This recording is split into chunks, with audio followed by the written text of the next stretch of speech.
আসসালামু আলাইকুম। একটি গুরুত্বপূর্ণ কথা বলার জন্য এখানে আসছি, সেটা হচ্ছে আমাদের এলাকারই একটা প্রান্তিক খামারেই আমাকে হঠাৎ করে বললো যে ভাই আমার গরুটা শ্বাস নিতে কষ্ট হচ্ছে, আসেন।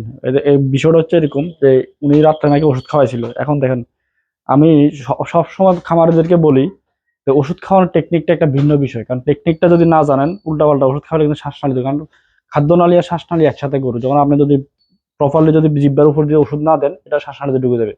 আর শ্বাসনালীতে যদি ঢুকে যাবে গরু মারা যায়। আল্লাহ যাক, গরুটা এখনো মোটামুটি ঠিক আছে।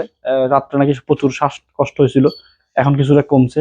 কিন্তু আসলে হয়তো উনি এই এই যাত্রা হয়তো বেঁচে গেছে। অন্য সময় কিন্তু যদি লিকুইড নেয়, যদি সাথে ট্যাবলেট বা অন্য কোনো পাউডার জাতীয় কোনো কিছু থাকতো, এগুলো মারা যেত। কারণ পাউডার এন্ড ট্যাবলেটের যে কণা থাকে, এগুলো যদি শ্বাসনালীতে ঢুকে, এগুলো কখনো বাইরে হয় না। এই জন্য ওষুধ খাওয়ানোর সময় অবশ্যই আপনার সাবধান থাকবেন। অবশ্য না পারলে যে পারে তারা দিয়ে ওষুধ খাওয়াবেন।